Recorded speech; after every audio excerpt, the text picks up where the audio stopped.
sorry. Caryn Rose. Caryn Rose is a New York City-based writer, archivist, and music historian who's contributed to Pitchfork, Vulture, Salon, Billboard, The Village Voice, The Guardian, NPR, among others. In 2018, she authored 5 essays ranging from Aretha Franklin to Joan Jett for the anthology Women Who Rock. And in 2017, she contributed, I'm noticing a theme here, and in 2017, she contributed an essay on Maybelle Carter to the anthology Woman Walk the Line. She's currently at work on Why Patti Smith Matters for the University of Texas Press Music Matters series. Please welcome Caryn Rose. I will start by thanking Keith, and also I hope everyone will join in with me in asking when Annie's REM book is going to be written. And I say this knowing that she has several books already on her plate, but I will be unrelenting in wanting to see that come out. Publishers are welcome to reach out. So my paper is called Growing Up in Public, Musicians, Processing Loss in Modern Times. That is Neil Young with his producer, David Briggs. In the early days of rock and roll, everyone seemed invincible. Songs focused on love and school and life and heartbreak, and when there was the occasional song about death, it was usually about some tragic accident. Think Leader of the Pack, Dead Man's Curve, Last Kiss.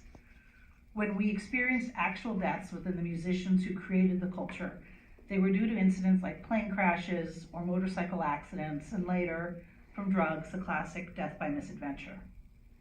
The aftermath of these tragedies usually seemed swift and tidy. The most accepted behavior in these cases was an embrace of the show must go on. If you're Metallica and you lose your bass player in a terrible accident, you fly home from Sweden, audition new bass players, and then head to Japan to finish the tour. If you're The Who, you recruit Kenny Jones and hit the road to promote the album Keith Moon could barely finish, 6 months after Moon died from an overdose of prescription drugs. If you're The Who and you lose your bass player the night before your tour, you call Pino Palladino the same day, spend 3 days rehearsing, and then continue with the rest of the tour. These are just a few of many. Admittedly, everyone processes grief in their own way, and for those who drew strength for moving forward, more power to them. But each tragedy felt like it followed the standard formula of issuing a press release or public statement, maybe some kind of public memorial or tribute concert. Fans were always given public space for their grief, and the photographs of crying fans mourning John Lennon or Kurt Cobain or Selena are familiar. But until recently, artists weren't creating space for themselves to grieve in public, to process and to pay tribute to someone they had known and worked with for years. Some of this can absolutely be linked to the male-dominated environment of rock and roll and the strictures of toxic masculinity. Showing emotion was for sissies. If someone died from drugs or alcohol or fast cars or motorcycles, that was the rock and roll lifestyle that the framework largely glorified. Additionally, if anybody was at the first panel this morning, we do a bad job of talking about death. It's an uncomfortable subject that modern society has shoved into a corner. Mourning is largely considered to be a private matter. But given that we are in the trajectory of time where musicians are departing the planet from illness, disease, or old age, in addition to other misadventures, and it feels like we are losing someone every month, just as the music business has altered their approach to everything from product formats to marketing to touring, resorting to the stoic, stiff upper lip, raise a glass, and then get on with it feels just as outdated. And indeed, in recent times, some musicians are choosing to engage publicly with grief and loss, and despite generational and musical differences, there are some striking similarities from the way these artists are choosing to mourn in public. This is when I should have hit this slide. I'm very bad at this. Towards the end of 1995, Neil Young's longtime producer, confidant, and sounding board, David Briggs, died from lung cancer. Jimmy McDonough, author of the Young biography Shaky, wrote in Briggs' obituary, "No one pushed Neil Young further into his art than Briggs, and his death leaves a huge void." In his 2012 autobiography, Waging Heavy Peace, Neil said, "Briggs and I made my best records, the transcendental ones, the ones where I am closest to the Great Spirit. I say that because she visited me more often with Briggs than when I was with any other human being. Briggs and I had a way of getting to the place. We somehow knew the way. He was the most influential person on my music of anyone I've met. Before Briggs died, quite literally on his deathbed, Neil asked him if he had any advice to offer. "Just make sure to have as much of you in the recording as you can," Briggs said. "Stay simple. No one gives a shit about anything else." Neil took Briggs at his word and pulled in his long-standing compatriots and Crazy Horse for 1996's Broken Arrow. A Reprise Records press release quoted Briggs thusly: "This is the year of the horse. All you have to do now is get closer to the source. Keep getting purer and purer." The tour to support Broken Arrow would be called Year of the Horse, and Young, never one to shy away from visual symbolism on stage, Russ never sleeps, transformed the tour into a rolling memorial. She says, losing her place. Each night the stage was illuminated by a dozen or so enormous candles, the quantity growing as the tour progressed. Coming out of the 1995 tour when Neil took Pearl Jam on the road as his backing band, Year of the Horse was, exactly as Briggs instructed, back to basics. The set list focused on the tried and true, the songs most closely aligned with Crazy Horse, either because they recorded the originals or their live versions had become definitive. Hey, Hey, My, Pocahontas, Cortez the Killer, Like a Hurricane, newer songs like Sedan Delivery and Fuckin' Up. At no point does Neil eulogize Briggs on stage. The average fan attending likely had no idea who he was or why he was important. But the ritual of going out on stage with Crazy Horse 63 times over the course of a 5-month period focused on a core set list with the band he'd played with on and off for a huge part of his professional life is, I would argue, vivid and deliberate. Neil's manager, Elliot Roberts, told Jim Jarmusch, "It's more than a sound because these guys have been together for over 30 years. So what they bring to the table when they show up is literally their lives and their lives with Neil. We've been through everything with them." From a review show at Great Woods in Boston and the Providence Journal-Courier, Young flailed at his guitar to the point where the strings were dangling off. He kept pounding at it anyway, generating plenty of feedback, then came to the mic to yell out one more distant, distorted chorus. He finally relinquished his guitar to a roadie, then picked up one of the candles on stage and carried it around for a while before blowing out the flame. In 2011, when the E Street Band's Clarence Clemons died from a stroke at the age of 69, many people wondered what this would mean for the future of Bruce Springsteen's live performances. In Springsteen's one-man show on Broadway, he concisely outlines Clemons' role within his music. Clarence was a figure out of a rock and roll storybook. Together, we told a story that was bigger than anything in my songs. Nobody captured my audience's imagination or their hearts like Clarence. He was elemental in my life, and losing him was like losing the rain. While Springsteen didn't always record with members of the E Street Band, their place in his live act was unquestioned. So when Springsteen announced a tour the following year after Clemons' death to support his Wrecking Ball album, everyone wondered what that would mean. Steve Van Zandt told Rolling Stone's Andy Green, "We spent a lot of time thinking about this show and talking about it. The horn section was a good answer to the unanswerable. How do you replace Clarence Clemons? Well, you don't. It's real simple. The same way you replace Danny Federici." Federici, one of the E Street Band's keyboard players, had passed in 2008 at the age of 58 due to melanoma. You don't. You have somebody else playing those parts, but you have to do something else. You have to morph it into a hybrid of what you were. It's not going to be the same. What Van Zandt is alluding to is the fact that although Clemons' nephew, Jay Clemons, was a professional musician who had understudied his uncle in recent years, due to Clarence's ongoing health problems, Springsteen made the decision to assemble a 5-piece horn section for the 2012 tour. In an interview with Jon Stewart in Rolling Stone that took place before the tour began, Springsteen explained, "I knew we were going to play, and I knew the band was going to continue. It's two things. One, people need to know that the band is going to continue and be okay, and carry on its service and its entertainment. And the other part of the show will be that people need to miss Clarence." Sorry about this. "And they will, and so will I. We're just trying to figure it out. I don't know what's going to happen the first night we walk out on stage or the 10th night. It's an experience we're going to have with our audience on this tour. The Wrecking Ball Tour would span 133 shows over 5 legs and would visit 26 countries, beginning with a promotional appearance in early March at New York's Apollo Theater. During my City of Ruins, Springsteen declared, "Roll call," and introduced the entire E Street Band by name. By the time the tour commenced, the total number of E Street Band members was 18. In addition to the 5-piece horn section, he had 3 backing vocalists and a percussionist. It seemed like the message wasn't just that you don't replace Clarence Clemons with another saxophone player.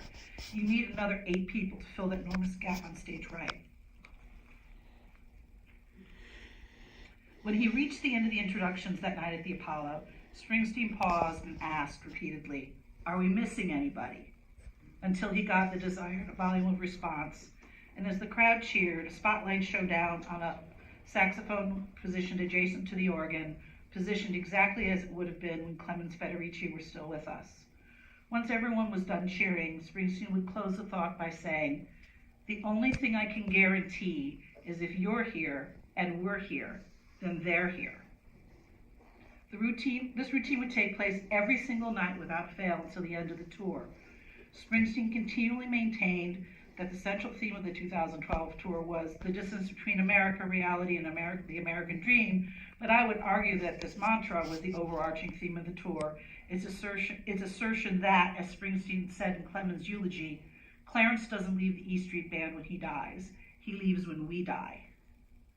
These nightly invocations delivered, as Springsteen promised, a reassurance that the band would continue, as well as an opportunity to openly miss the big man, surrounded by others, including those on stage who were doing the same. Later in the show, during 10th Avenue Freeze-Out, as Springsteen often introduced it, the story about the band, he would hop off the stage and take a little trip to a platform located in the middle of the general admission floor, timing it so that he arrived just as he was ready to sing the line when that change was made uptown and the big man joined the band. And since we have more time than we had thought.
So again, the band halted like on a dime, like they always do. Springsteen then raised the microphone in the air, and perfectly on cue, the audience exploded into raucous applause.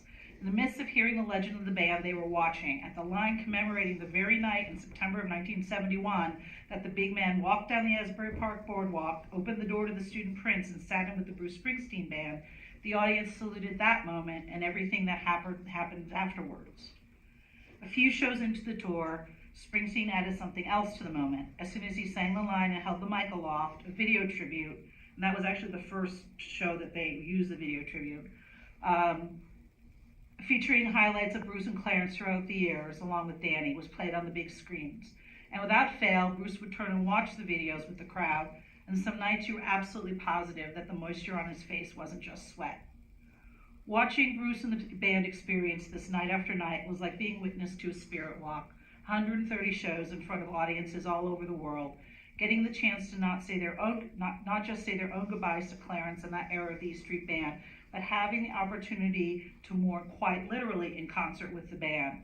That is an energy and an action that far surpasses a one-off memorial or tribute concert. It is also a gesture which is both accessible and egalitarian, open to anyone for the price of a concert ticket. Dave Rosser was a New Orleans musician and guitar player, probably best known for his collaborations with the various musical projects associated with Greg Dulli, including the Twilight Singers, the Gutter Twins, and the Reborn Afghan Whigs, when they were reunited in 2014. Rosser was more than a hired gun. He was Dulli's friend, collaborator, band leader, and sounding board. In November of 2016, the Afghan Whigs shared the news that Rosser was battling an operable colon cancer. By his own reckoning, Dulli believes he played 800 shows with Rosser over the course of a decade. When the Whigs organized 2 benefits for him in December of 2016, the reality of his absence manifested itself for the first time.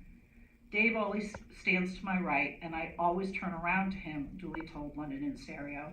And when at that first show without him, I turned around and he wasn't there, it was really strange, not just to me, but the other 4 guys as well.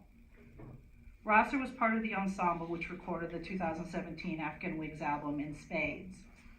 He participated in interviews and other press activities around the album's release, and although his illness ultimately precluded him from appearing on stage with the band ever again, he was still both in name and in spirit a full member of the ensemble. But his absence on stage at those December benefit concerts made Dulli and the band decide to show their solidarity and support by not finding a replacement member, something that would have been perfectly acceptable and understandable given the circumstances. Instead, Dulli told Guitar World, "We're going to go a man short on this European tour because none of us wanted to bring in someone else. We want Dave to get healthy and rejoin us." He would tell Pop Matters, "No one can do what Rosser does but Rosser." As the band went through their tour, each night, Dulli offered a deliberate and specific tribute to his bandmate that always followed the same sentiment. The last time we were here, 3 years ago, or 6 years ago, or however long it was, we were a 6-piece. Now we're a 5-piece. And then asked the audience to send their energy to Rosser. Even after Dave's passing in June of 2017, where he was sent off with a proper New Orleans second line, the Whigs continued to actively pay tribute to him every night. There were tokens on stage, framed items, a bit of embroidery, Dave's road-worn straw hat, a white tiger. In Eastern symbolism, a white tiger represents courage, dignity, glory, and strength. In Spades was already an album deliberately laden with symbols borrowed from mysticism and the occult. Skeletons, pyramids, images drawn from Tarot, and even if some of this wasn't deliberate, it was certainly intentional. All of these public displays of bereavement, which are central in mourning rituals of many cultures and religions, and each of the pieces of the actions had its role. The grounding of the specific memory by tying it to a specific date, the admission that the family, in this case the band, was no longer whole, the items imbued with significance or importance.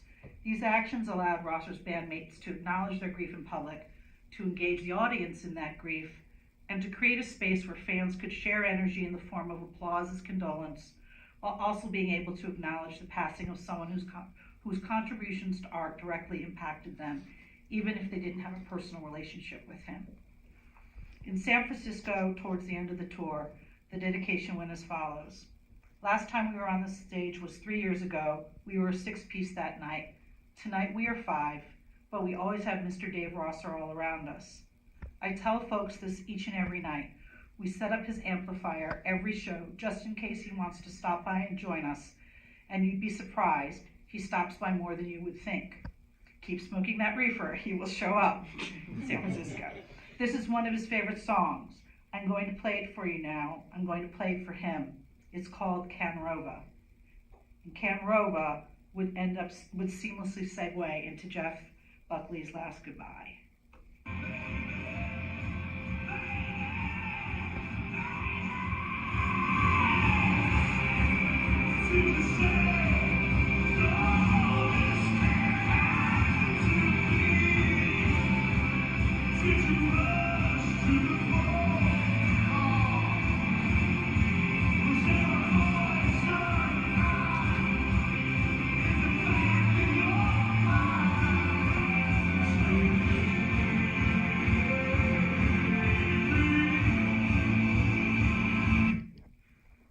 Maintaining these public gestures throughout the course of a 60-show tour ensured that Dave Rosser would be known and remembered.